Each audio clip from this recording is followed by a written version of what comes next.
sur Facebook. Merci de votre présence pour ce temps d'échange, cette table ronde que nous avons intitulée Culture, Résistance, Résilience.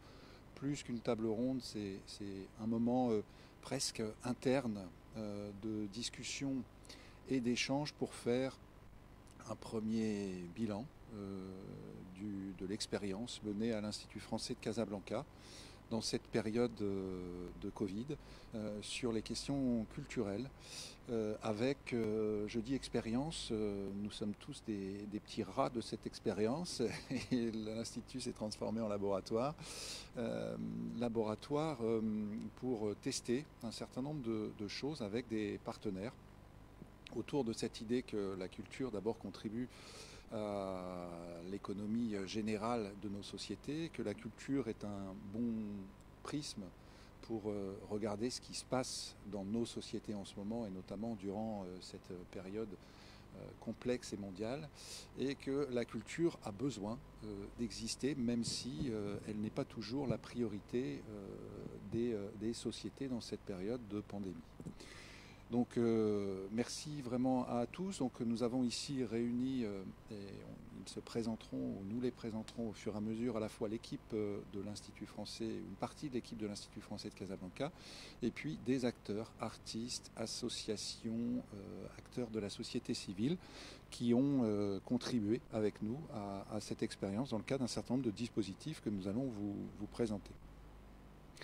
Juste avant de laisser la parole et la place au débat, un mot pour expliquer d'où ça vient. Bon, nous avons vécu, comme partout dans le monde, une période au printemps, une période de confinement, durant laquelle l'Institut français s'est arrêté, ou en tout cas s'est arrêté en présentiel, même si nous avons poursuivi notre activité sur les réseaux sociaux. Et puis, après l'été, les conditions de retour au sein de l'établissement étant réunis, nous avons réfléchi à voir comment reprendre une activité tout en sachant que le public ne pouvait être présent, en tout cas présent comme autrefois, c'est-à-dire à l'occasion d'événements, de spectacles. Et nous avons souhaité inventer un certain nombre de dispositifs pour continuer l'activité culturelle ici dans des modes que nous avons appelés Covid compatibles, c'est-à-dire pour ce qui nous concerne, avec la possibilité d'accueillir des personnes ici en résidence, la possibilité d'accueillir des petits groupes limités à maximum 20 personnes dans des conditions sanitaires respectées et dans cette période de se dire pendant 3 mois, de septembre à aujourd'hui, nous allons tester des choses que nous testions peu jusqu'à maintenant à l'Institut. Voilà, donc cette programmation a été mise en place avec l'équipe culturelle de l'Institut et je vais tout de suite céder la parole à Antoine Godard qui est le responsable du service culturel de l'Institut de Casablanca pour présenter à la fois les dispositifs et puis engager la discussion avec ceux qui sont avec nous ce soir. Merci de votre présence. J'oubliais juste, donc nous sommes en direct sur Facebook et donc vous qui êtes avec nous et à distance, vous pouvez bien entendu envoyer des messages, des réactions, des questions et Nadia Bouisseac qui est à ma droite pourra nous transmettre vos questions et nous essaierons d'y répondre.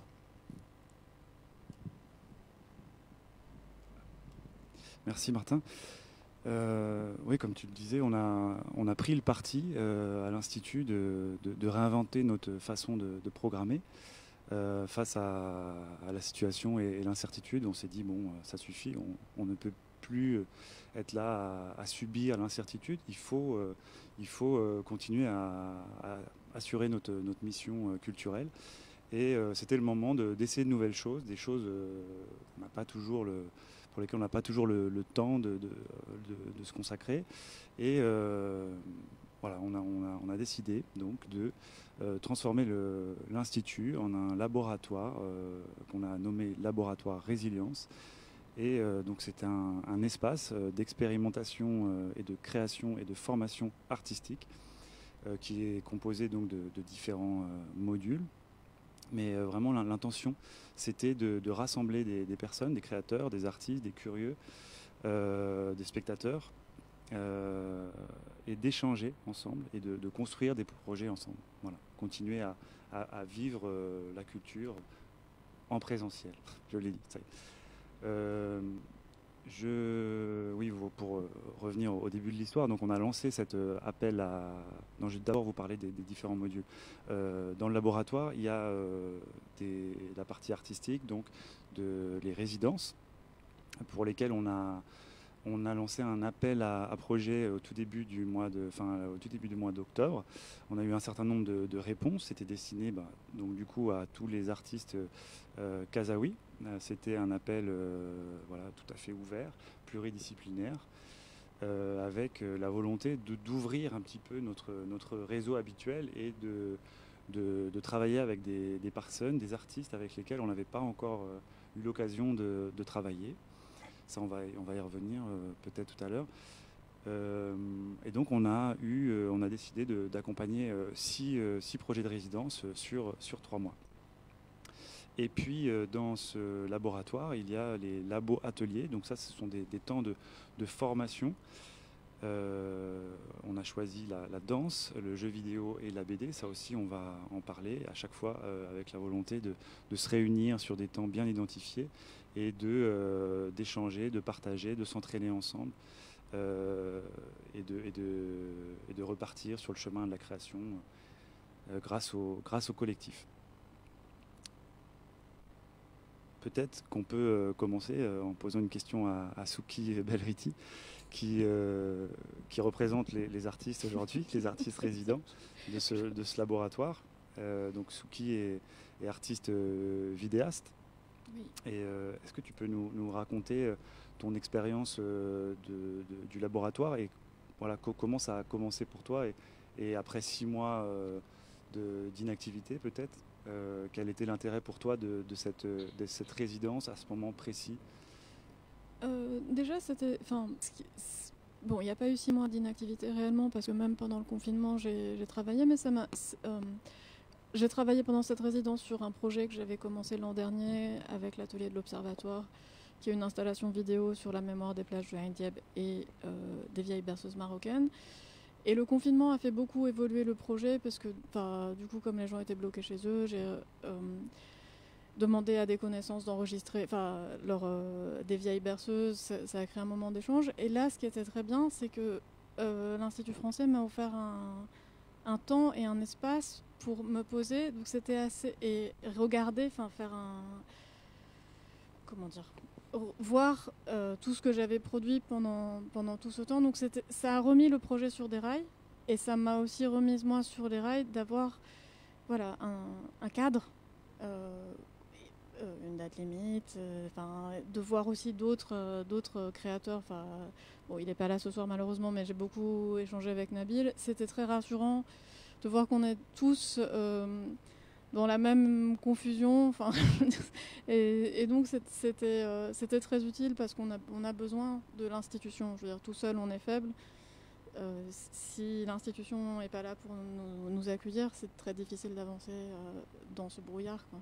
Donc merci. Voilà. Et tu as senti les bénéfices du collectif, je veux dire la présence des autres artistes qui étaient, comme tu le disais, dans le même cadre que toi? Oui. Je dis pas, c'était pas comme ma pratique est assez solitaire. C'était pas, j'ai plus besoin de cadre que du collectif, mais c'était très plaisant d'avoir ces moments du mardi matin, un petit temps d'échange avec vous et avec d'autres. Voilà. Donc pour moi, c'est pas un besoin, mais je fais pas de spectacle vivant. Mais néanmoins, c'est une aide.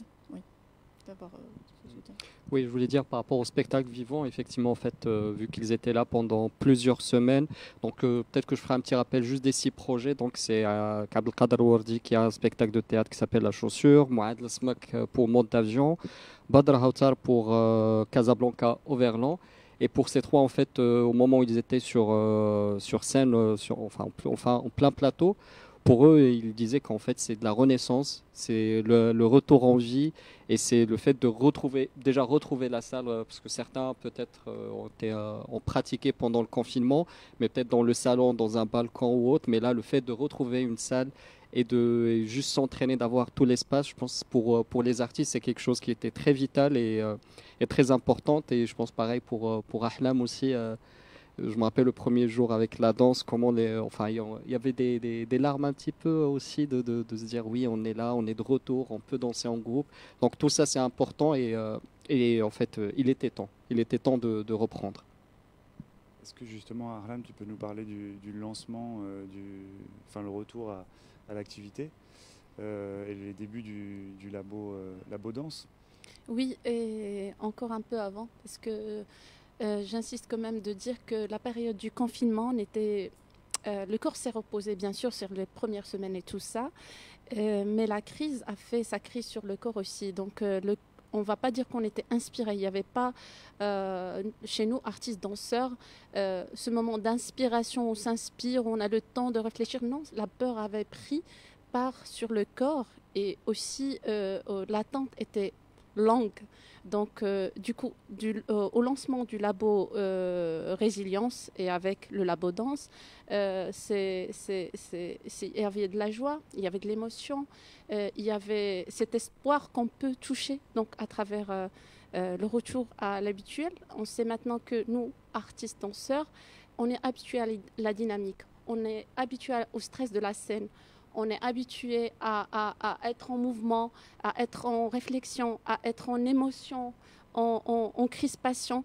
Et tout ça, voilà, ça s'est réalisé avec cet espoir de retrouver un groupe autour d'une formation. Donc ça, c'est vraiment un grand pas vers l'avant que l'Institut français, vraiment, c'est une très belle initiative dont on rêvait depuis longtemps, de pouvoir former un groupe de danseurs et aller dans la recherche, la création, l'envie de partager aussi en tant qu'artiste, de voir un groupe qui était, comme il a dit Soufiane, ils étaient en larmes, ils étaient en émotion. Il y avait cette joie de retrouver le plancher, de retrouver des visages qui attendent juste de bouger dans l'espace et d'exprimer tous ces mois d'emprisonnement, de tension, de peur, parce que je reviens à la peur a fait vraiment son effet sur le corps. Et voilà, c'est vraiment, on a vécu un moment intense du départ jusqu'à maintenant. Et on sent chez ce groupe-là, qui est composé d'une dizaine de danseurs avec différents niveaux, qu'il n'y a pas de niveau. En fait, tous, ils sont là pour le même but. On est tous sur la même ligne, que ce soit formateur, que ce soit participants. On est tous là pour danser, créer ensemble. Et il y a cette collaboration. On nous a appris beaucoup de choses pendant le labo danse parce que ils nous font confiance, ils comptent sur nous et nous aussi. Et c'est rare où j'ai senti ça dans les créations, dans les échanges avec d'autres danseurs, que cette période-là avait bougé quelque chose de profond et qu'on était tous convaincus qu'il faut rester ensemble. Donc, sachant que le contact, il n'est pas permis, les circonstances actuelles ne nous permettent pas d'aller dans des choses. On essaie de respecter donc l'espace de l'autre, donc l'espace, le contact, les connexions. Tous ces petits blocages qui pouvaient bloquer la création n'étaient pas là. On se sentait se toucher sans se toucher. On se sentait se compléter dans la forme, dans la danse, dans l'émotion. On n'avait plus besoin de ces repères qu'on avait. Donc on en a créé d'autres. Voilà, c'est ça mon retour sur le labo danse. Oui, et puis je dois dire que nous aussi, on était super contents de vous voir au tout début. C'est vous qui avez inauguré le laboratoire. Enfin, vous étiez les premiers artistes à faire revivre ce théâtre et on était tous super contents. Je crois que l'équipe technique aussi était ravie d'allumer la lumière. C'était un peu bête, mais on a pris plein de photos. Vous étiez en train de vous étirer, mais on était super contents. Est-ce que tu peux nous dire quelques mots sur la lignée, la direction prise par le laboratoire?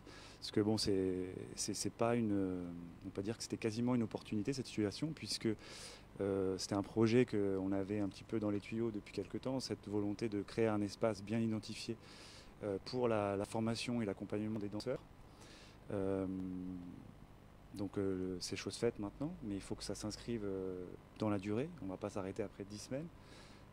Ce serait dommage. Et est-ce que tu peux nous dire, après quelques séances, là, ça fait déjà maintenant 8 ou 9 séances, où est-ce que vous en êtes ? Donc on travaille en binôme avec Wajdi Gagui, mon partenaire, donc autour d'un travail qui passe du training au travail technique, à l'improvisation, à la composition chorégraphique et à la création. Des fois on touche à d'autres aspects, comme je le dis, la lumière, les expériences d'un chorégraphe et d'un danseur. Donc il y a beaucoup aussi d'échanges voilà, autour de discussions artistiques ou des images que voilà, on s'arrête, on parle. Il n'y a pas de contraintes, de cadre très serré, donc on est dans la liberté d'expérimenter les choses et se nourrir chacun.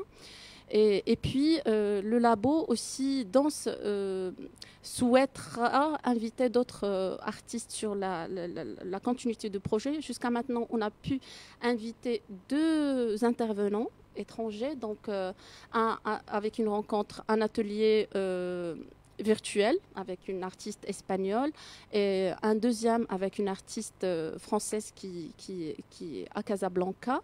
Et puis sur d'autres périodes prochaines, on va avec l'Institut français penser à des résidences d'artistes ou avec des temps forts qui peuvent durer quelques jours, voire quelques semaines pour aboutir à des formes voilà, finales.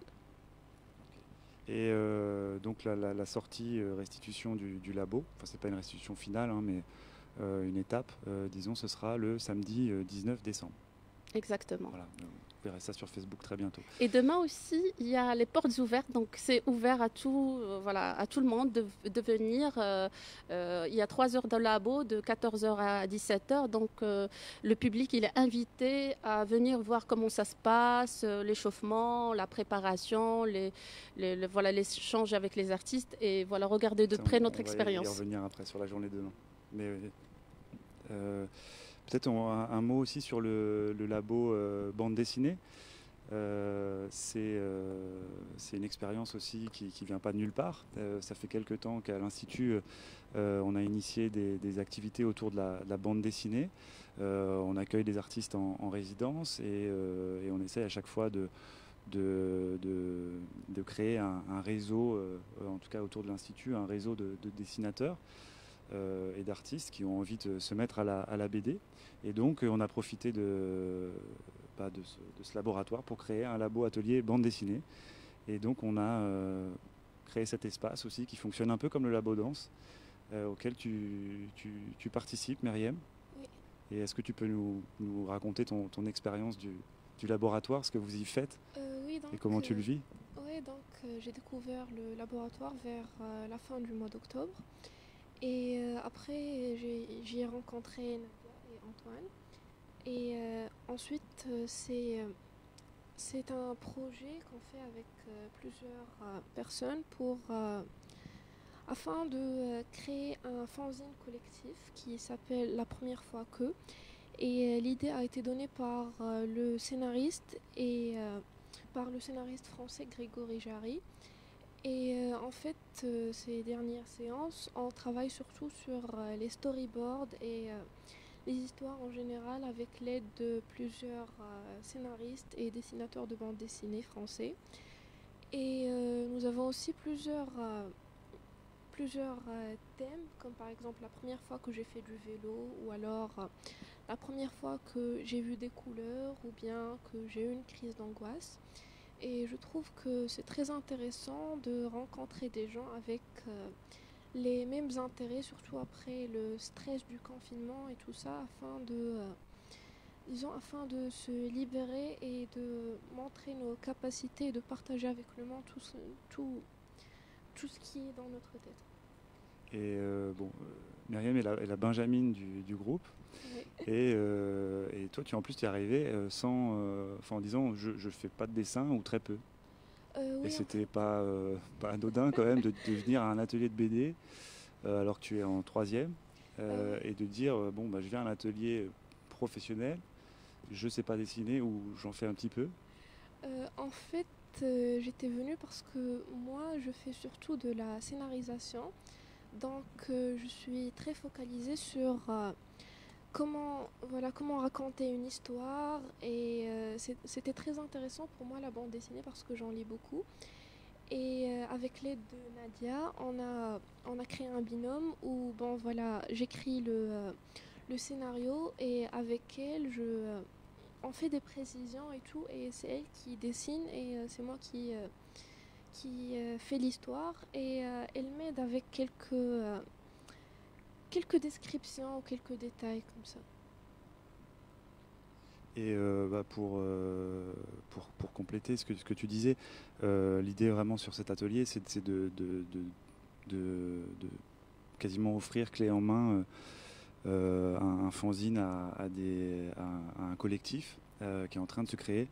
Donc il y a la participation d'un éditeur qui leur donne des conseils. Après ils sont allés chez l'imprimeur, toucher les papiers, choisir la couverture. Ils ont débattu du format du fanzine. Et puis maintenant ils discutent du contenu. Ils ont un regard critique sur les histoires des autres. Voilà, c'est vraiment un collectif qui est en train de se créer et sorti du livre début 2021 si tout va bien. Voilà. Puis on parlait d'opportunités. C'est vrai qu'à l'Institut, ça fait depuis que je suis là qu'on essaie plusieurs petites formes d'ateliers bande dessinée, d'ateliers fanzine. Et au final, ces mois de baisse d'activité comme on la connaît, ça nous a permis de rallonger ce format-là et de faire un rendez-vous toutes les semaines. Donc c'est le vendredi. Là, vous venez de finir j'ai pas compté, mais ça fait depuis mi-octobre qu'on fait des séances tous les vendredis. Juste pour raconter un petit peu comment ça s'est organisé. Donc on a fait appel à Grégory Jarry qui est scénariste mais qui est aussi éditeur. On a proposé donc à Grégory d'accompagner à distance, malheureusement parce qu'il est en France, cet atelier. Il a bien sûr accepté et on a proposé aux dessinateurs, dessinatrices et scénaristes de l'atelier de préparer un portfolio à envoyer à Grégory pour qu'il leur fasse ses retours. Et que ensuite, après avoir vu l'univers un peu de chacun et de chacune, de proposer un thème pour ce fanzine collectif. Le thème a été, comme tu l'as dit Myriam, la première fois que. Et donc, entre-temps, on a eu en résidence un dessinateur, Simon Lamouré, et un scénariste, Frédéric Debomy, qui travaillent pas ensemble, mais qui ont chacun leur projet de résidence ici à l'Institut, qui sont toujours là, qui sont intervenus lors de l'atelier. Ils ont rencontré les participants et participantes et qui les ont orientés aussi avec vraiment dans une dynamique de travail collaborative et collective. Donc comme tu l'as dit Antoine, il y a eu le rendez-vous chez l'imprimeur, il y a eu le choix du format, le choix du papier, et là ça se profile plutôt bien. On a 9 histoires. Donc, à part celle de Myriam, les participants et participantes sont auteurs et autrices de leur histoire. Moi je fais le dessin pour Myriam, pour une histoire de ma première crise d'angoisse. Donc il y a tout un travail de cadrage, de couleurs que Myriam a choisi. Elle a travaillé avec ça, avec Simon et Frédéric sur ça. Et on leur a proposé de arriver à l'impression de ce fanzine début février. Donc c'est le challenge qu'on se donne et on espère que ça va vite arriver. Et ce qui est bien, c'est que toutes les semaines, on avait hâte avec Antoine et avec Frédéric et Simon de les retrouver, de voir où on en était. Et bon, c'est une super expérience qui n'est toujours pas finie. Après le labo BD, il y a un labo jeux vidéo. Est-ce que tu peux nous dire un mot de l'intention? Donc toujours de la même manière de prendre ce temps comme opportunité. On a essayé, on a fait l'année dernière aussi une game jam, cette année aussi. J'en parlerai aussi, mais les game jams sont un format court de création de jeux vidéo, et c'est vrai que ce médium nécessite quand même un minimum de technique. Il faut appréhender les outils, et il y en a beaucoup, donc aussi le choix des outils, se familiariser avec. On a fait appel à Tariq Boomhouse, qui est développeur de jeux vidéo kazaoui, qui a accepté d'encadrer ce labo atelier et de donner rendez-vous donc à des jeunes créateurs et créatrices de jeux vidéo une fois par semaine, le mercredi cette fois-ci, et d'organiser ce labo atelier en 2 parties. Une première partie de vraiment formation un peu presque scolaire, où il leur donne les clés pour utiliser le moteur de jeu que lui maîtrise, et qui est très simple aussi. Donc il a choisi volontairement un moteur de jeu très accessible, parce qu'il y a eu des étudiants de l'école Studio M qui, eux, avaient quand même un petit bagage technique. Il y a eu aussi des participants et participantes des Beaux-Arts de Casablanca.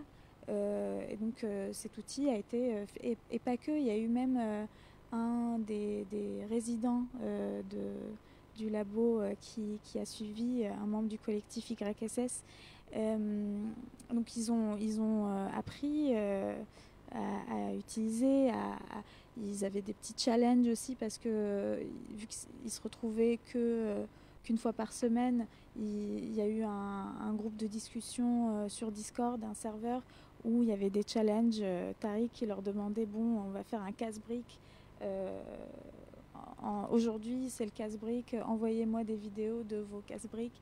Et c'était super marrant, parce que c'était très créatif en fait. Il n'y avait pas que des briques qui étaient cassées. Mais bon, ça pourra être vu demain dans l'espace labo. Ça fait partie du processus de création. Et donc à la fin, la deuxième partie du labo atelier jeux vidéo a été la création d'un jeu vidéo. Donc chacun a eu son projet perso, et qui va pouvoir être déjà jouable pour certains projets demain aussi à l'Institut français. Pendant ce laboratoire, donc là on avait les résidences, les labos ateliers, on a eu aussi des nouvelles formes, disons, de réunion des publics. On a voulu que ce laboratoire soit un espace de partage de plein de choses, de savoir, de compétences. Et donc il y a des projets qui sont nés pendant ce laboratoire, et notamment la ville à vélo. La ville à vélo, et ça, je ne sais pas si c'était... Est-ce que tu peux nous parler, Samba, de la naissance de ce projet, et puis comment il a vécu? Oui, alors la ville à vélo, c'est un projet qui est venu, on va dire, il y a 2 ans. On était juste entre amis, hein, Magia et moi. On est des guides, on aime arpenter un peu les ruelles de Casablanca. Donc on s'est dit, pourquoi pas ne pas commencer à visiter des endroits qui sont presque des fois difficiles d'accès quand on fait la visite à pied, parce que c'est éclaté. Donc c'est parti de là, et puis petit à petit on a commencé à avoir un petit groupe, donc voilà, restreint. Donc on faisait les balades entre nous, on avait un groupe WhatsApp qui était limité, Mahjana Barka et moi. Donc on s'amusait un peu à créer des circuits. Donc des fois on se levait, on discutait, et puis il y a une discussion, il y a un thème qui sortait de nos discussions. On se disait, tiens, pourquoi ne pas faire une balade à partir de là? Et donc c'est à partir on va dire de ce groupe d'amis que les balades à vélo ont commencé. Et puis petit à petit, juste après le confinement, bon, il faut dire aussi que le confinement nous a poussé aussi à vouloir sortir, hein, à vouloir faire une petite résistance, parce que 6 mois pour les gens qui aiment se balader à Casablanca et aller chercher un peu partout, aller chercher des histoires un peu partout, 6 mois c'est déjà trop long. Et donc le projet Ville à vélo justement avec l'Institut français est venu de la rencontre qui a eu lieu ici, je pense mi ou début octobre. Donc où on discutait un peu des perspectives, qu'est-ce qu'il fallait faire, la résilience, de manière concrète, qu'est-ce qu'on pourra faire. Et c'est de là que la discussion Ville à vélo est sortie. Et puis donc on s'est dit pourquoi pas ne pas en faire bénéficier donc voilà, un grand public, et pourquoi surtout ne pas mettre en place des thématiques, notamment avec Sofiane, avec Martin, des thématiques axées un peu colibri dans le cadre de demain, dès aujourd'hui. Et donc comme on est un peu, on s'amuse beaucoup, Maja et moi, à créer des parcours comme ça. Donc on est parti sur des thématiques axées sur colibri, sur l'environnement. Donc on a mis en place, bien sûr avec Sofiane, 5 parcours avec des thématiques différentes, axées sur les espaces verts, cité jardin à Casablanca, thématiques sur les marchés de proximité, puis après des thématiques sur le sport, sur Casablanca sportif, les cultures urbaines, thématiques aussi sur les cultures urbaines, donc les fresques Casablanca urbaine. Et puis il y a une dernière balade qui aura lieu le week-end prochain, donc ça sera axé Casablanca, vie sur mer. Et donc Sofiane, tu nous diras après un peu le jeu de mots que tu as trouvé tout à l'heure pour exprimer un peu vie sur mer. Mais ce qui est intéressant un peu sur ce projet de ville à vélo, nous, ça nous a permis de partager notre passion avec ce public, et surtout on s'est rendu compte que finalement le vélo à Casablanca, c'est quelque chose quand même de très problématique, hein. C'est pas, alors on voit qu'il y a beaucoup de voitures à Casablanca, c'est peut-être parce que les gens sont en face d'une ville qui n'est pas peut-être fait pour le vélo, mais tous les Casablancais veulent faire le vélo en fait, parce que lors de ces visites, on s'est rendu compte qu'on était parti, d'ailleurs pour la discussion, on était parti sur les contraintes de distanciation physique, combien de personnes on va avoir, il faut se limiter à 10 personnes. Ça n'a jamais été possible, 10 personnes. On est parti sur des balades de 15 personnes. Aujourd'hui, on se retrouve avec des balades jusqu'à 20 personnes, 22 personnes, et d'autres personnes même sur une liste d'attente. Et ça, c'est la grande surprise. Et d'autre part aussi, le projet a permis aussi, et comme on s'était fixé comme objectif aussi, c'était de montrer un peu aux Casablancais qu'une autre on va dire une autre mobilité est possible à part la voiture. Le vélo, c'est possible, mais surtout les balades ville à vélo, c'est aussi des balades où on fait le vélo, mais on profite aussi pour découvrir Casablanca ou redécouvrir Casablanca, parce qu'avec le vélo, on arrive à se déplacer facilement, et les balades le dimanche matin, c'est possible, on va dire, c'est magnifique, c'est une expérience. Pour nous, chaque balade, chaque dimanche, c'est une nouvelle expérience, puisque c'est des nouvelles rues qu'on arpente, c'est un nouveau public qui arrive aussi. Et une chose très intéressante, c'est que pendant les balades, au début, les gens ont peur, ils se disent mais comment ça se passe dimanche matin, il y a trop de circulation, mais sauf que le moment où on fait les visites, donc la ville est encore calme, donc entre 9h et midi, c'est encore calme. Mais quelque chose est très intéressant, c'est que quand on se balade dans la ville, on voit surtout le soutien de la population.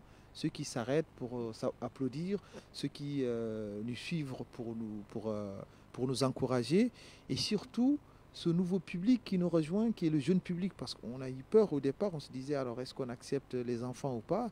Et ben on se retrouvait avec des familles qui sortent, donc les parents, les enfants qui viennent, et puis à chaque fois on a un groupe qui s'agrandit, donc on a le message qui est diffusé, et à partir de là on voit vraiment que ce projet Ville à vélo pousse un peu aussi les gens à faire ce qu'on appelle une résistance culturelle, on va dire, dans le cadre de la résilience, puisqu'aujourd'hui, on arrive à s'imposer un peu dans la ville avec le vélo, hein. On va dire les chauffeurs arrivent à comprendre que c'est un groupe de vélo, il faut quand même les laisser passer, la priorité pour eux. Et je pense que c'est un début, c'est vraiment un début pour inciter un peu les Casablancais, citoyens lambda, décideurs et tout, à repenser un peu cette ville, hein, à permettre aussi aux piétons de profiter de cette belle ville, mais aussi aux cyclistes de profiter aussi de la ville, mais surtout aux Casablancais résidents, étrangers, donc voilà, de se réapproprier leur ville et de penser surtout une mobilité écolo, car elle est possible à Casablanca. Donc voilà, il faut juste s'y mettre. Voilà. C'est ça, et j'ajouterais aussi que ce projet, en fait, c'est un projet transversal entre le laboratoire, parce qu'en fait, voilà, ça a été créé l'idée est venue pendant une soirée, et aussi transversal par rapport à l'autre projet qui est la continuité du chant des colibris qu'on a commencé à l'Institut français depuis 2018 et qui cette année s'intitule Demain dès aujourd'hui. On va revenir peut-être sur ce projet qui est très important.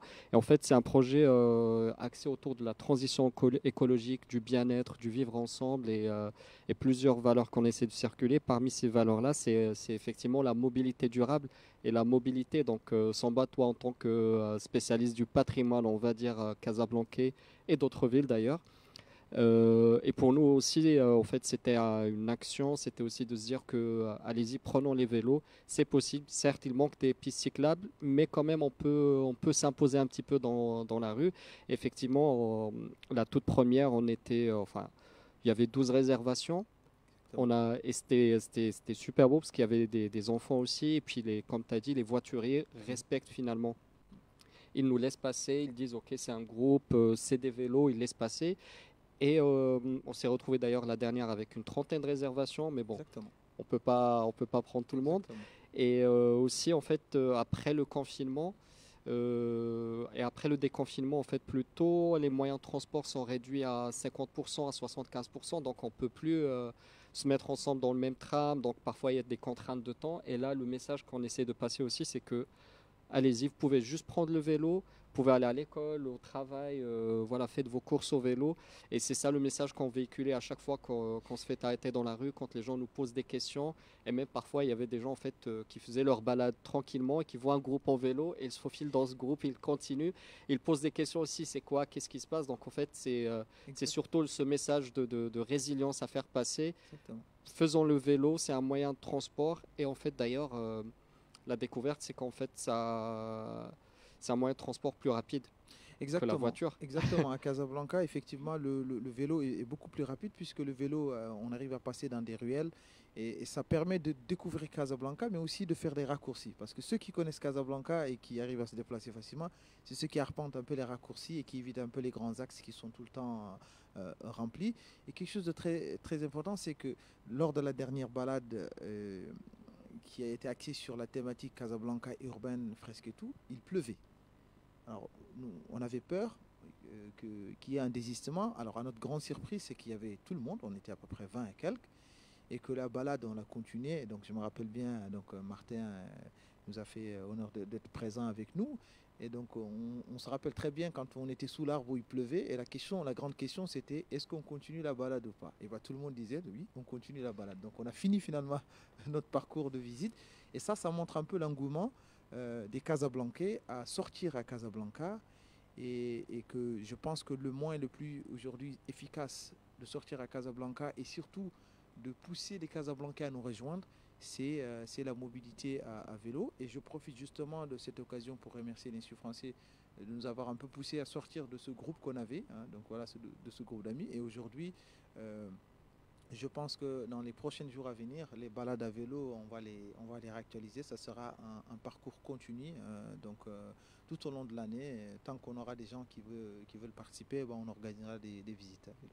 Super, on est ravis de ça et de cette initiative qui est pleine d'enseignements. Et évidemment qu'on a envie de continuer ou pourquoi pas organiser des rassemblements plus importants pour dire à quel point le bon vieux Picala est l'avenir.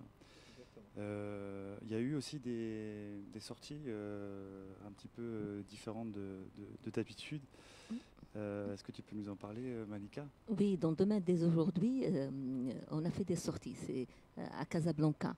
certes, durant le confinement, tout le monde a senti le besoin de la nature. Le besoin de nature est devenu très palpable parce qu'on était entre quatre murs et tout le monde voulait voir des arbres, voir de l'eau, voir des oiseaux. Donc, des sorties ont été inscrites dans ce programme, notamment la sortie du lac de Oulfa que l'Institut français a fait découvrir lors de la fabrique du lac, ça fait plus de 2 ans, et valoriser le site. Et beaucoup de personnes qui ont participé ont été très surprises de retrouver un lac urbain à l'intérieur de la ville. Le plus important, c'est que on pouvait, durant le confinement, faire des sorties tout seul. Personnellement, j'ai fait des sorties toute seule ou avec 2 ou 3 personnes. Mais là, on était 10 personnes. C'était superbe de se retrouver à 10, à parler des atouts du site, des atouts ornithologiques et puis de l'espace en tant que tel, écologiquement, mais aussi inscrire cet espace dans son territoire urbain. Ça, c'est aussi très important de se dire quelle est la valeur de cet espace dans une ville et comment pourrait-on l'appréhender autrement dans son architecture, dans sa réhabilitation qu'on espère meilleure avec les institutions, avec la préfecture Hassani. Donc c'est un lac à découvrir et je pense qu'on va continuer à le visiter mensuellement. C'est ce qu'on s'est dit. Il y a aussi un autre site aussi méconnu par beaucoup de personnes, c'est la zone humide d'Arbourza, qui est aussi très importante. C'est une zone très riche et on a découvert lors des dernières visites, c'est-à-dire inscrites dans Demain dès aujourd'hui, que beaucoup d'oiseaux migrateurs sont venus et c'est très très riche. Et il y a aussi le fait que l'approche qu'on appréhende et qu'on utilise, c'est une approche systémique avec différents spécialistes, mais aussi avec des enseignants, avec des jeunes. Nous aussi, on avait des enfants avec nous et c'était très intéressant de se dire que cet enfant parfois découvre pour la première fois un site d'une telle richesse et qui pourrait éventuellement être inscrit comme cible, c'est-à-dire site d'intérêt écologique et biologique, et pourquoi pas site Ramsar si des fonds des fonds, c'est-à-dire financiers et des fonds de recherche sont mis à disposition pour classer le site et le protéger. C'est-à-dire que découvrir la nature autour de nous peut se faire à travers les jardins que vous avez visités à vélo. Elle peut se faire aussi en regardant les arbres dans notre rue, parce que généralement on passe et on ne sait pas quel type d'arbre est-ce qu'il est, c'est-à-dire d'origine ou venant d'un autre pays comme les eucalyptus et autres, et dans quel intérêt il a été planté aussi. Ça aussi, c'est des questions qu'on se pose. Et dans l'architecture urbaine, l'espace naturel est très important parce que l'architecture urbaine, elle change, mais aussi les oiseaux, par exemple, les oiseaux qui sont dans la ville ont changé. Moi, dernièrement, j'attendais une amie, il y avait le gardien qui est venu. Vous avez vu les goélands qui étaient là? Il m'a dit, avant, on ne les voyait pas, certes. Pourquoi? Parce qu'ils n'ont plus rien à manger sur la côte. Donc là, ils trouvent d'autres sites pour vivre mieux, pour se nourrir. Et donc, les poteaux sont devenus un petit peu leur habitat. Donc, c'est intéressant ce regard qu'on se met à faire au niveau de la ville et voir quels sont les changements qu'elle a subis. Juste un petit point aussi, une petite anecdote, même pendant les visites à vélo, en fait, on a découvert qu'il y avait des perroquets au parc Isesco. Donc non pas un seul, non deux, mais une vingtaine de perroquets. Donc on se posait la question, est-ce que tu as une petite réponse? Non, peut-être, j'ai pas de réponse. On se questionne. Peut-être que c'est des perroquets qui habitaient des appartements et les perroquets parfois ils se sauvent. Donc et le parc Isesco, c'est un joli parc. Donc il a trouvé où se nourrir. Il s'est fait une communauté. Donc c'est ça aussi, d'avoir une communauté différente d'Ara dans des parcs et aussi d'autres. On trouve même des oiseaux migrateurs. Moi, dernièrement, j'ai vu des oiseaux migrateurs dans mon immeuble, dans l'espace. Et c'est merveilleux de voir que la nature reprend ses droits, même dans une ville comme Casablanca. J'ai oublié de te présenter, Malika, pardon. Alors, Malika Irachen est membre de l'association des enseignants des sciences et vie de la Terre. et membre du collectif Colibri Maroc. Là aussi, gros succès. On a très envie que ça continue pour pouvoir en profiter. Bien sûr, les sorties continuent, les rencontres, et puis faire vivre une communauté qui s'intéresse à une transition écologique à travers connaître et protéger la nature. Justement, il y a un nouveau rendez-vous que le collectif a proposé là, dernièrement.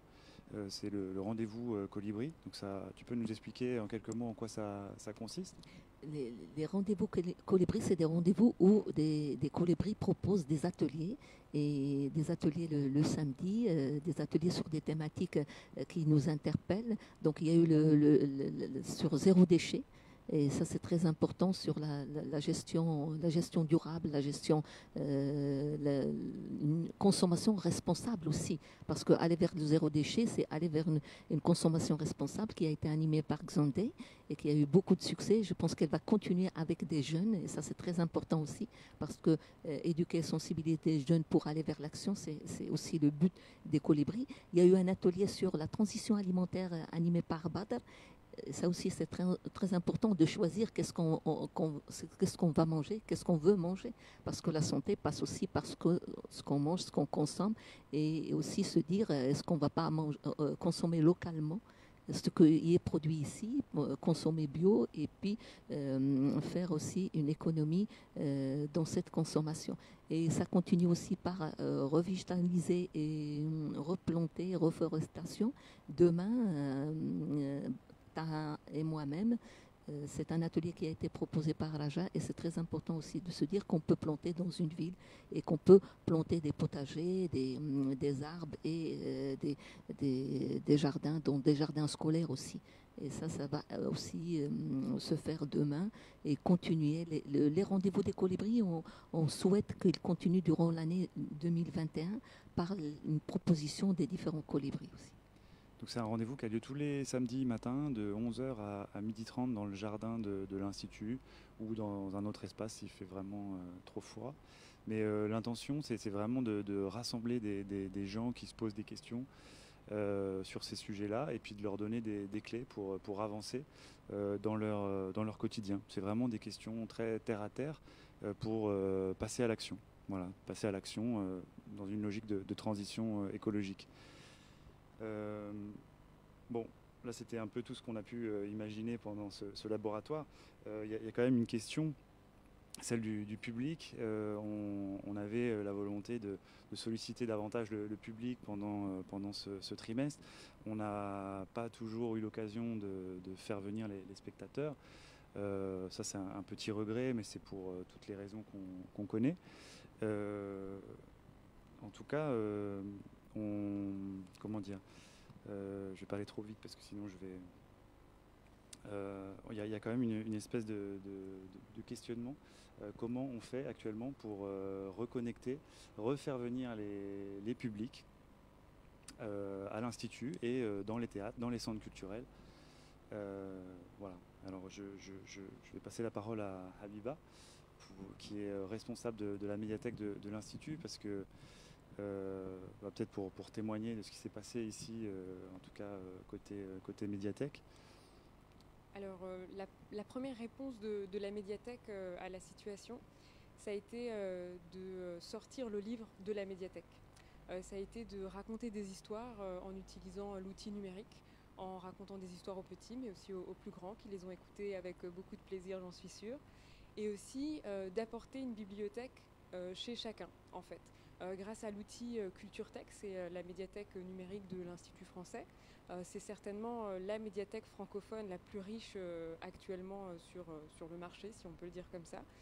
Du coup, la première réponse de la médiathèque, c'était d'aller chez les gens via le numérique. C'était la réponse pendant la période du confinement, à la fois par des histoires et par une bibliothèque qui était accessible à tous, et puis aussi par des recommandations de lecture, comme le bibliothécaire l'aurait fait dans la médiathèque.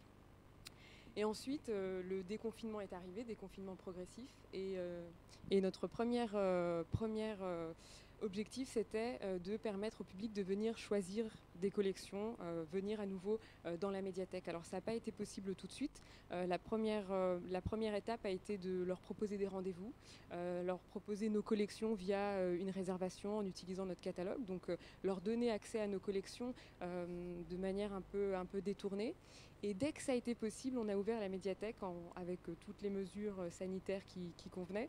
Et là, on s'est rendu compte que à la fois les gens, ils avaient envie de nature, c'est ce que vous avez dit, vous aviez tous envie de sortir, vous aviez tous envie de retrouver la ville. Et à la fois, les gens avaient besoin d'un endroit pour venir travailler. Ça a été très surprenant de voir des gens qui avaient en fait chez eux un bureau, un ordinateur, un accès Internet et qui pouvaient faire toutes ces choses, travailler très très sérieusement dans un calme absolu, venir à la médiathèque pour travailler dans un endroit un peu plus bruyant, mais en fait accompagné de d'autres gens en fait, travailler tout seul mais avec d'autres pour être plus motivé. Donc ça a été très surprenant. Les gens ont pu retrouver leur collection, les gens ont pu retrouver un espace de travail, un espace de détente. Donc ça, c'était l'étape 2. Et ensuite, l'étape 3, ça a été de proposer à nouveau des ateliers pour que chacun puisse se retrouver autour de thèmes, autour de rencontres et partager, échanger. Et là, la médiathèque, en fait, elle a pris son rôle de ressource, à la fois pour le public, qui peut y venir, chercher ses collections, s'installer, travailler, mais aussi pour les artistes, dans le cadre de leur résidence. Ils ont pu trouver dans la médiathèque les collections qui correspondaient au travail sur lequel ils étaient amenés à faire. Et puis les laboratoires qui, là aussi, ont pu puiser un petit bout de leur inspiration dans les collections de la médiathèque. Donc la réponse de la médiathèque, c'était sortir de la médiathèque, première réponse. Et deuxième réponse, être un lieu ressource, être un lieu pour chacun où on peut y venir travailler, on peut venir se détendre et aussi on peut venir chercher une petite touche d'inspiration pour une partie de son travail artistique. Ensuite, dans les formes un peu innovantes qu'on a pu proposer, il y a eu les projections spéciales. Pas que des projections débat. Est-ce que tu peux nous dire un petit mot sur ce qui s'est passé, ce qu'on a pu essayer? Oui, on a commencé par, puisqu'on ne pouvait pas accueillir le public dans la salle et que, voilà, dans un premier temps, on a fait des projections en plein air et on a ouvert le cycle avec un très beau film qui s'appelle Le Grand Bal, un film documentaire. On avait tous envie il correspondait vraiment à ce qu'on avait envie de voir et de faire. Et à la fin, avec la complicité du collectif de danse dont Harlem fait partie, on a même pu s'essayer à quelques pas en respectant bien sûr la distanciation, etc. Mais voilà, c'était une soirée très joyeuse et c'était vraiment chouette. On a refait quelques projections en plein air avec des films d'animation. Et puis après, plus récemment, on a repris les projections dans la salle avec un nombre très très très limité de personnes. Mais on avait tous envie de retrouver l'écran en fait. On avait envie et besoin, je crois, de retrouver le grand écran, de retrouver les sièges et en fait, aller au cinéma, c'est pas du tout comme regarder un film chez soi ou sur un ordinateur, etc. C'est faire communauté à un moment donné, c'est sentir des choses ensemble, etc. Et voilà, et des émotions, comme tu disais, Harlem. Et puis donc oui, c'est l'occasion, puisqu'on est là, de discuter. Il y a des discussions à l'issue des projections, voilà. Et voilà. Et ce qui est important, pardon, c'est que c'était aussi un moment en fait, c'était une action pédagogique aussi dans un autre sens, c'est-à-dire que ce soit avec la première avec Koljam ou la deuxième avec Colibri Maroc et puis la troisième avec d'autres médiateurs, enfin avec des médiateurs qui préparent cette projection. Le but c'était aussi que ça soit une projection, on vient pas juste pour voir un film parce que ça nous manque effectivement, mais surtout aussi qu'il y a eu cet échange et ce débat et qu'on apprend des choses. À travers ces projections, moi que je dis projections pédagogiques en quelque sorte. Donc moi je trouve que c'était intéressant comme format et l'envie maintenant c'est, en attendant l'ouverture des salles de cinéma, l'envie c'est de passer des films un peu d'art et d'essai qui nous manquent beaucoup aussi de voir. C'est une autre étape.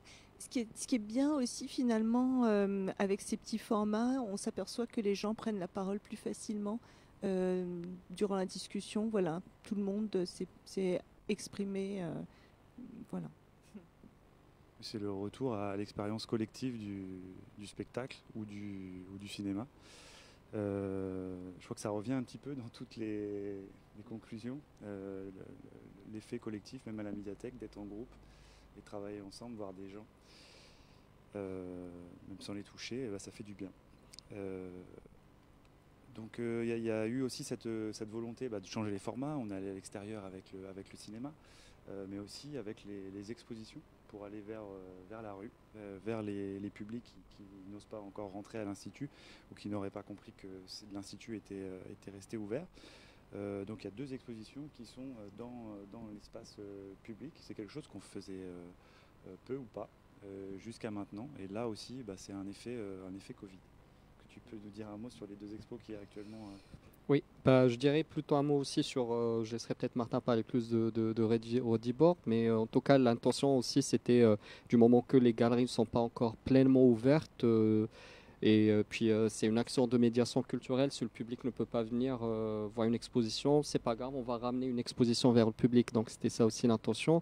Et pour l'exposition, et soudain le monde fut immobilisé par Redibor. En fait, c'est des planches que Rodi a réalisées pendant le confinement qui parlent de plusieurs situations, de plusieurs anecdotes, de plusieurs choses qui sont arrivées dans le monde entier à cette période-là. Et en fait, c'est une exposition, c'est des dessins qui sont imprimés sur du bois et qui sont exposés tout au long du boulevard, de la rue Mohamed Abdou à côté du parc, et aussi du croisement du parc Mohamed Abdou, Zartouni, et sur le parvis de l'Institut. Puis après, ça continue, mais le plus important, c'est le fait en fait que le public puisse assister à une exposition, plus voir des choses, et aussi de passer quelques petits messages à travers ces expositions. Puis peut-être Martin, il connaît beaucoup plus Redibor et son intention aussi derrière. Oui, là c'est vraiment, cette exposition, elle était un peu emblématique du trimestre. C'était la thématique, le fil rouge, demain dès aujourd'hui, suite du chant des colibris, où on s'est appuyé sur le travail de ce designer qui, tout en étant designer graphique entre Paris et la Suisse, a vécu la brutalité de ce qu'a été physiquement le confinement, c'est-à-dire la distanciation entre nos amis, nos familles, etc. Et s'est dit, je ne peux pas faire autrement en tant que designer que de trouver mon moyen d'expression et de parler de cette situation-là. D'où cette série de dessins qu'il publie sur les réseaux sociaux et dont il a fait par la suite un livre, et dont on a souhaité faire une exposition ici au Maroc, et donc c'est exposé actuellement dans 9 instituts français du Maroc. Et ça relate simplement notre réaction, ou sa réaction, mais qu'on partage sur beaucoup de points, à cette expérience mondiale absolument hallucinante qu'est la pandémie et les mesures sanitaires qui sont mises en place pour résister à cette pandémie, mais en même temps avec des côtés qui nous heurtent tous ou qui nous contraignent tous, et qui nous amènent à nous poser davantage de questions sur est-ce que notre système est le bon, comment on peut inventer autre chose au fond. Voilà, donc cette expo elle est visible là, et elle restera au fond la thématique du trimestre, et probablement du suivant. Et par la même occasion, il y a aussi une série d'entretiens intitulés Les grands entretiens, et que le public peut suivre sur la page Facebook de l'Institut. Et parmi les personnes entretenues, il y a Redibor qui est présent dedans. Donc c'est une invitation ouverte pour venir visiter cette exposition. Et une fois que vous êtes sur place, profitez aussi pour vous lancer dans une chasse au trésor, dans une chasse plutôt au tanuki. Donc à travers l'exposition Oramado, Nadia. Oui, l'exposition Oramado de Julie Stephen Cheng, c'est une exposition qui a la forme d'un parcours en réalité augmentée, d'une chasse au trésor, où il faut chercher les tanuki, c'est les esprits de la forêt, Là, cette exposition, donc elle est dans les espaces de l'Institut, c'est-à-dire le bâtiment 121 et le bâtiment 123, celui des cours de langue, mais aussi dans le jardin Mohamed Abdou, parce que ça a été fait avec l'accord et le soutien de l'association Espace Mohamed Abdou, Espace Parc Mohamed Abdou. Et donc on peut trouver ces petites créatures un peu partout, cachées ou pas, en grand ou en tout petit, dans ces espaces-là. Et j'aimerais, en plus de faire sortir l'exposition, on parle beaucoup du numérique comme solution à cette crise. Et je pense que ici, le numérique est utilisé d'une manière créative, c'est-à-dire que ce n'est pas uniquement un événement qui est transmis en direct sur Internet, mais c'est une exposition qui se déploie donc en réalité augmentée et qui se déploie dans nos smartphones. Il suffit d'installer l'application qui est gratuite, qui s'appelle Uramado, Uramado, l'éveil des Tanuki, et de scanner avec cette application les différentes créatures qui s'animent, voilà, et il y a des questions, voilà. Mais cette exposition sera est encore visible dans ces espaces que j'ai cités jusqu'à la fin de l'année, peut-être un petit peu plus, on verra. Bon, plein de nouvelles expériences pendant ces quelques mois de laboratoire, et on va continuer en 2021, donc au moins sur les premiers mois, à essayer de faire revenir le public, les spectateurs à l'Institut, et de proposer des nouvelles formes de diffusion et des nouvelles formes de médiation culturelle aux différents publics. Et donc voilà, on va continuer, et faudra bien se tenir informé, mais on a l'intention de vraiment mettre le spectateur au cœur du projet, des projets, et il sera possible pour vous, public, de venir observer des artistes en résidence. Donc on va ouvrir les portes du théâtre, vous pourrez venir voir ce que c'est que de travailler sur un projet d'écriture théâtrale, sur une chorégraphie. Vous pourrez observer des répétitions, assister à des étapes de travail, des présentations publiques, où les artistes demandent à avoir des retours. Plein de petites formes comme celle-ci, même avec des jauges très réduites. Il faut que l'expérience du spectateur puisse continuer. Et on va tâcher en tout cas de l'enrichir. Peut-être qu'on va créer des ateliers de critique, d'écriture. Il y a plein de choses qui sont en train de s'inventer du côté de la médiathèque pour les ateliers également. On a un musée numérique ici qui est un nouvel outil à l'Institut. On aura l'occasion d'en reparler parce que ça fait déjà quelques temps qu'on parle là, et il va falloir qu'on conclue, mais le musée numérique est aussi une nouvelle expérience pour les spectateurs à Casablanca. C'est la possibilité d'accéder aux collections des plus grands musées de France et du monde dans un espace dédié. Voilà. Donc ça, on aura le temps d'en reparler. Et puis on va continuer sur les projections débats, peut-être un cycle qui va s'appeler ciné-philo, ciné-classique. Ce genre de propositions. Je vais quand même poser une question aux artistes ici présents. Donc il y en a deux. Aram et Souki.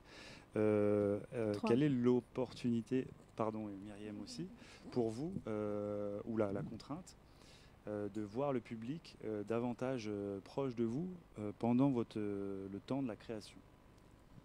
C'est peut-être plus évident peut-être pour le spectacle vivant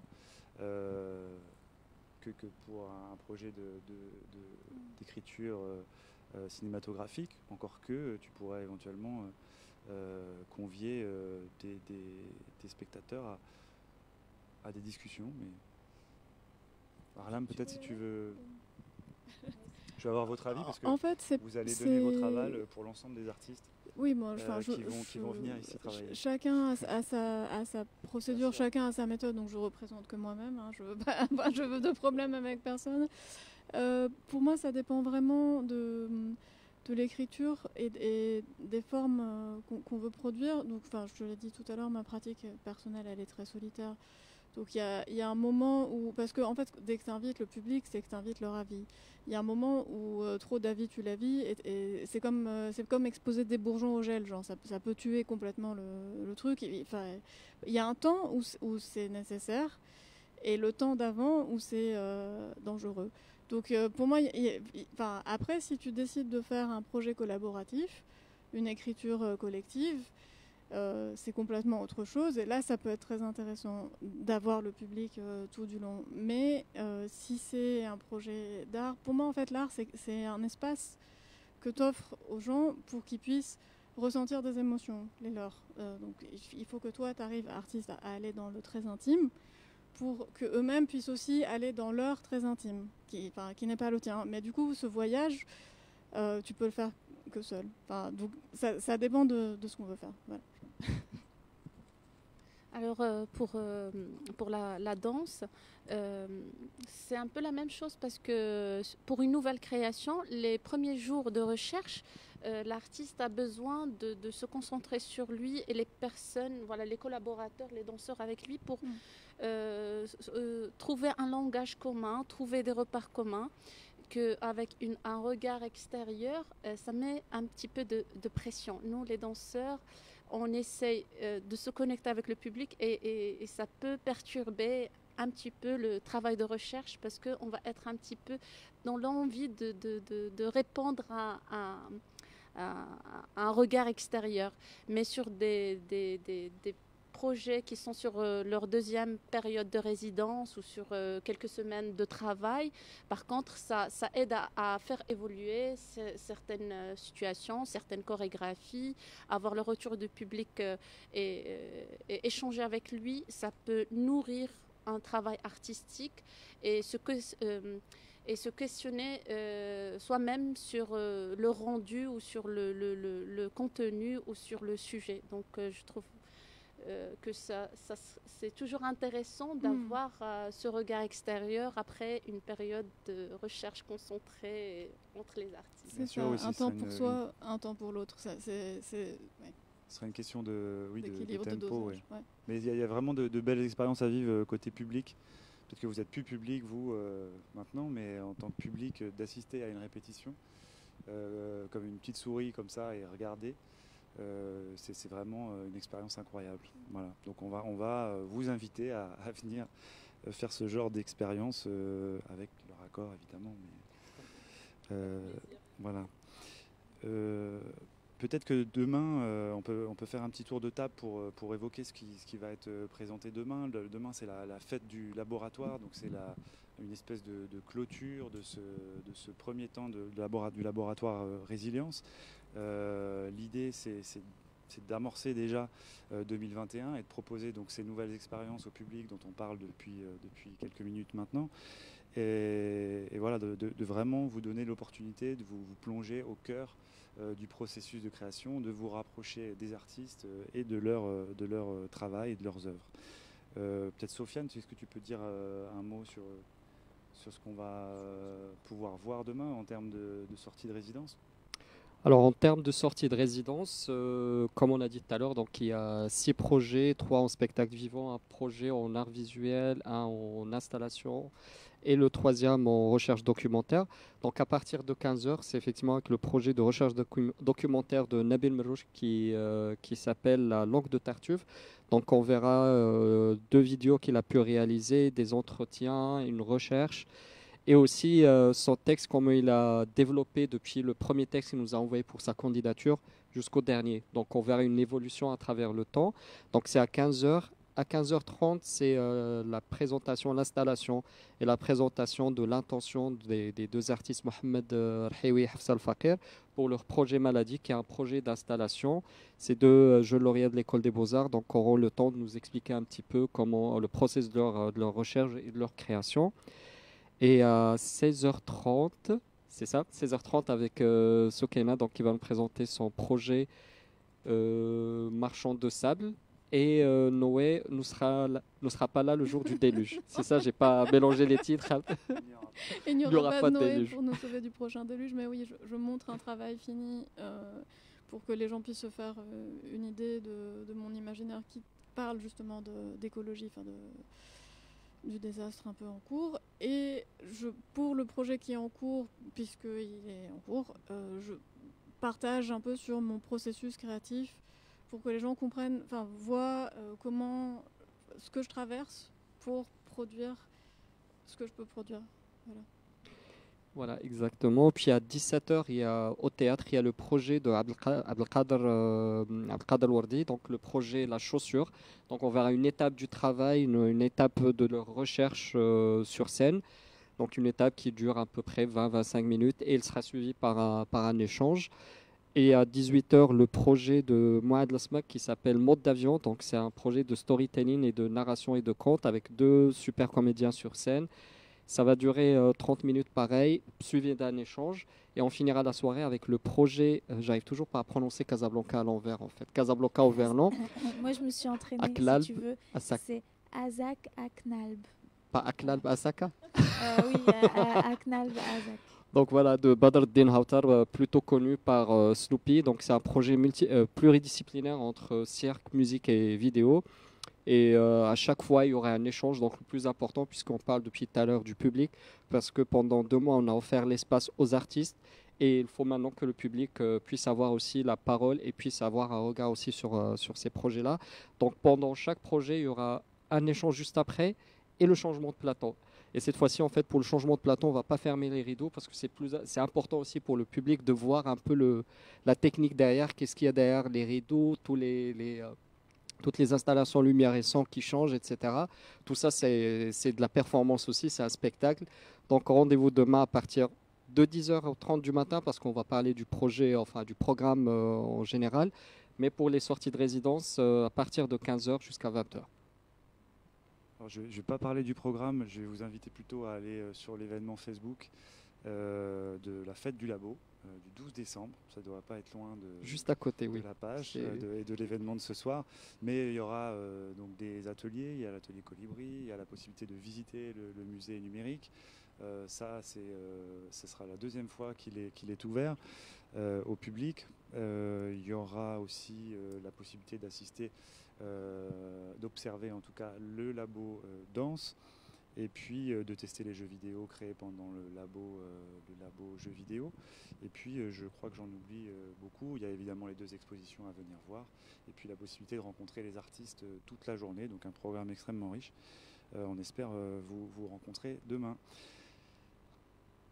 C'est peut-être le moment de conclure. Je passe la parole à Martin, peut-être.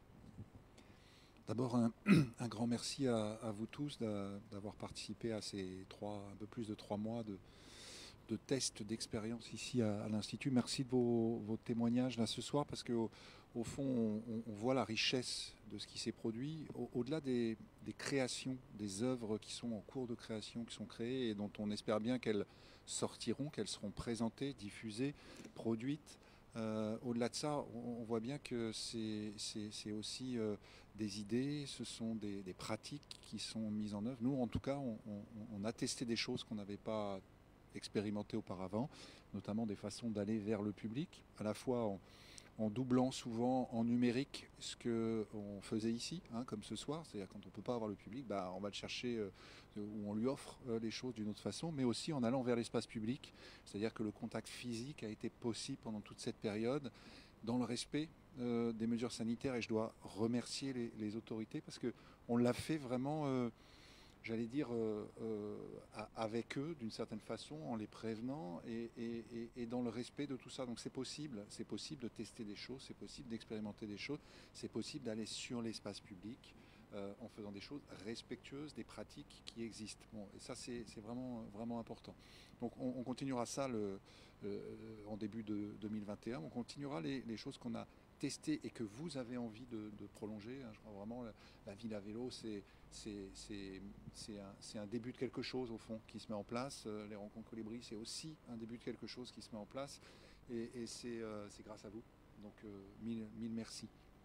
L'autre chose qui est revenue là dans toute cette discussion, c'est qu'au fond, écologie et culture, il y a une espèce de passerelle évidente qui se crée pour nous. Alors c'est pas un hasard, on a réuni et retenu des gens avec lesquels on sentait, si ce n'est une proximité de pensée, en tout cas des questionnements qui étaient un peu similaires.